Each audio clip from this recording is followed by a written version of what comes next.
Thought.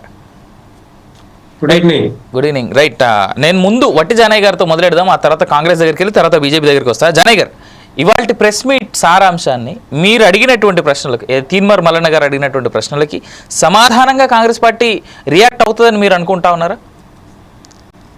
అందరికీ good evening. వాస్తవంగా Congress party ఒక క్రమశిక్షణ కలిగినటువంటి పార్టీ అయితే, ఏదైతే ఇవాళ తీన్మార్ మల్లన్నకు సస్పెన్షన్ ఆర్డర్ ఇచ్చినటువంటి చిన్నారెడ్డి గారు, మీరు ఒక ఈ మధ్యకాలంలో మాట్లాడారు, ఓపెన్గానే మాట్లాడారు.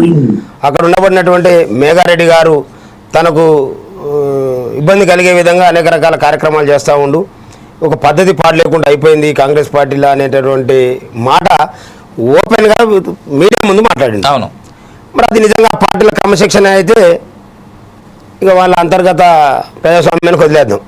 అంతకంటే ముందు కూడా అనేక సందర్భాల్లో వల్గర్ లాంగ్వేజ్ ఉపయోగించి గౌరవ పిసిసి అధ్యక్షులు ప్రస్తుత ముఖ్యమంత్రి వర్యులు రేవంత్ రెడ్డి గారిని సంబోధించుకుంటా అనేక సందర్భాల్లో మా జిల్లాలో ఉండబడినటువంటి నాయకులు కూడా మాట్లాడారు. అది అందరికీ జగమెరిగిన సత్యం. ఇక్కడ గౌరవ ఎమ్మెల్సీ తీన్మార్ మల్లన్న గారు ఏదైతే మాట్లాడారో, మాట్లాడినటువంటి సారాంశం కూడా ఎన్నికల మేనిఫెస్టోలో ఇచ్చినటువంటి దాని మీద మీరు ఎందుకు అమలు చేయట్లేరు, అమలు చేయకపోవడం వల్ల మా వర్గాల మన పార్టీ వైపు నష్టం జరుగుతుంది, మన పార్టీ మీద వ్యతిరేకత వస్తుంది అనేటటువంటి దాన్ని 1కి 4 సార్లు పదే చెప్పుకుంటూ ఇంకా కూడా అవకాశం ఉంది సరిచేయమని చెప్పినటువంటి మాటగా చెప్పారు. ఆయన వాళ్ళ మీద తీసుకోలేదు. అది ఎక్కడైనా ఉందా రాజ్యాంగంలో అనేటటువంటి దానికి సంబంధించినటువంటి కాన్స్టిట్యున్సీలా ఉందా అని కూడా వెతికి మాట్లాడు. ఇవాళ వారే మాట్లాడటమే కాదు, నిన్న మొన్న మధుయాష్ గారు కూడా మాట్లాడడం జరిగింది, అంజన్ కుమార్ గారు కూడా అంటే ఆ కాంగ్రెస్ పార్టీలో వాస్తవాలు అంటే కాంగ్రెస్ పార్టీ ప్రజాస్వామ్య పార్టీ అని ఎందుకు అనుకుంటారు? నిన్నటి ధరగా వచ్చినట్టు పాలించినటువంటి టీఆర్ఎస్ పార్టీ నియంతృత్వ పార్టీ. అది నియంతృత్వ పార్టీ కాబట్టి, కుటుంబ పార్టీ కాబట్టి దానికి ఇక్కడ చరమగీతం పాడి ఒక ప్రజాస్వామ్య విలువలు కలిగినటువంటి కాంగ్రెస్ పార్టీకి వచ్చి అట్లా ఆ కాంగ్రెస్ పార్టీ పెద్ద నాయకత్వం ఏదైతే ఉందో రాహుల్ గాంధీ గారు కులగణన అనేటటువంటి ఒక పెద్ద ఎజెండా ఎత్తుకొని దేశమంతా ప్రచారం జరుగుతున్న సందర్భంలో దానికి గౌరవాన్ని పెంచే విధంగా తీన్మార్ మల్లన్న గారు అనేక పర్యాలు మాట్లాడినటువంటి విషయాలు. వీటన్నిటినీ వాళ్ళు పక్కకు పెట్టేసి ఓన్లీ ఏకైక ఎజెండా ఏంటంటే తీన్మార్ మల్లన్న ఉండటం వల్ల మాకు ఇబ్బంది జరుగుతూ ఉంది, మా వర్గాలకు భవిష్యత్తులో ఈ కాంగ్రెస్ పార్టీ నుండి మా వర్గాలు దూరం అయ్యేటటువంటి పరిస్థితిని గమనించి తీన్మార్ మల్లన్న ఏదో క్రమశిక్షణ ఉల్లంఘించిండు అంటే మల్లన్న ఎక్కడికి వచ్చారో మాట్లాడుతా అన్నాడు. ఆ డిబేట్ గురించి ఆ అవకాశం వేయలే. వీళ్ళు కూడా నిజంగా ఇవాళ చిన్నారెడ్డి గారు క్రమశిక్షణ గల సంఘం ఒక మాటకు వస్తే కాంగ్రెస్ పార్టీకి ఏముంటుందంటే, అధ్యక్షుడు మారిన తర్వాత మొత్తం ఆ పోర్ట్ఫోలియోలో వాళ్ళకు ఉన్నటువంటి పార్టీకి సంబంధించి అన్ని పోతాయి అనేది ఒకటి ఉంది.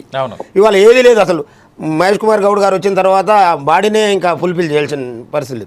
ఎక్కడో ఉన్న పాత దాన్ని తీసుకొని వచ్చి చిన్నారెడ్డి గారు అలాంటి చిన్నారెడ్డి గారే క్రమశిక్షణ పాటిస్తలేడు కదా.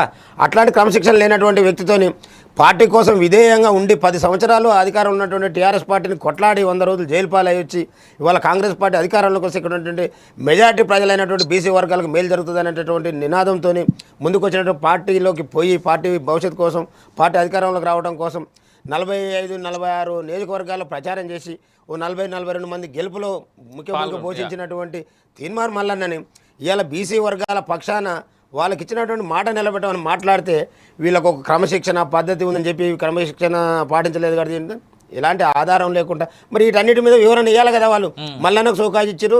అదే వెంకరెడ్డి గారు కూడా ఏమన్నారంటే చెత్తపుట్టలు వేసినాం అని చెప్పిన ఆ వీడియోలు కూడా ఉన్నాయి. వాళ్ళు చెత్తపుట్టలు వేసినాం అంటే వాటికి ఉండదు, వీళ్ళే చెప్పుకుంటారు మాకు వివరణ ఇచ్చారంటే వీళ్ళు రాసి పెట్టుకుంటారు వాళ్ళ అవసరం కోసం.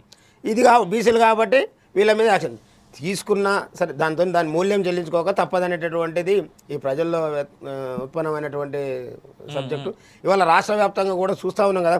నిన్న 3 ఎమ్మెల్సీ ఎన్నికలు జరిగితే ఇవాళ ఎడిపోతూ ఉంది. అధికారంలో ఉన్న పార్టీ నిజంగా మంచి పద్ధతిలో పోతే ఇవాళ వాళ్ళు గెలవాలి కదా. ఇవాళ బీజేపీ పార్టీ ఇవాళ బీసీల వాదంతో మల్క గౌనయ్య గారు సరే విన్ అయినప్పటికీ సరే బీజేపీ పార్టీ బీఫామ్ ఇచ్చింది కాబట్టి గౌరవించి బీసీలు అందరూ సపోర్ట్ చేసి ఇలా అధికారంలో రాష్ట్రంలో అధికారంలో ఉన్న పార్టీ 2 చోట్ల పోటీ పెట్టలేదు. పోటీ పెట్టిన కాడ ఇలా చెతకలు కాబట్టి ఏ సపోర్ట్ లేనటువంటి హరికృష్ణతోని పోటీ పడి హరికృష్ణని బీట్ చేయలేక హరికృష్ణతో తట్టుకోలేక అనేక పర్యాయాలు వెనక ముందు అయినటువంటి చరిత్ర. అంటే 120 సంవత్సరాల చరిత్ర కలిగినటువంటి కాంగ్రెస్ పార్టీ ఇక్కడ అధికారంలో ఉన్నటువంటి పార్టీ ఇవాళ ఒక బీసీ వాదంతో తీన్మార్ మల్లన్న నాయకత్వంతో ఓన్లీ తీన్మార్ మల్లన్న సపోర్ట్గానే హరికృష్ణ గారు ఇలా లైన్లో ఉండి బీసీ వాదంతో ఇవాళ ఎంత దూరం వచ్చింది అంటే ఇదంతా కూడా ప్రజలు గమనిస్తూ ఉంటారు. కాబట్టి ఏ పార్టీలే ఏ వర్గానికైనా సమన్వయం ఉండాలని కోరుకుంటారు. మేజర్గా ఉన్నటువంటి బీసీ వర్గాలకు కాంగ్రెస్ పార్టీలో ఇంతగానో కష్టపడి అధికారంలోకి వచ్చిన తర్వాత ఇవాళ అన్నిట్లలో చూడండి ఏ రకంగా చూసినా అన్యాయమే, ఏ రకంగా ఇవాళ క్యాబినెట్లో చూసినా అదే పరిస్థితి, కార్పొరేషన్లో చూసినా అంటే వీటన్నిటి మీద అడిగినందుకు అతనికి ఆ కాన్స్టిట్యూషన్లో లేనటువంటి అందులో ఎక్కడుందో చూపేమని చెప్పండి రైట్ పార్టీకి ప్రభుత్వానికి మధ్యన. రైట్ అదే అంశం చూద్దాం. మనతో పాటు టీపీసీసీ సెక్రటరీ పెద్దెల్లి ప్రకాష్ గారు ఉన్నారు కాబట్టి ప్రకాష్ గారు ఇవాళ తీన్మార్ మల్లన్న ప్రెస్ మీట్ నాకు తెలిసి మీరంతా చూసే ఉంటారు. గాంధీ భవన్ కూడా చాలా పెద్ద ఎత్తున కీన్గా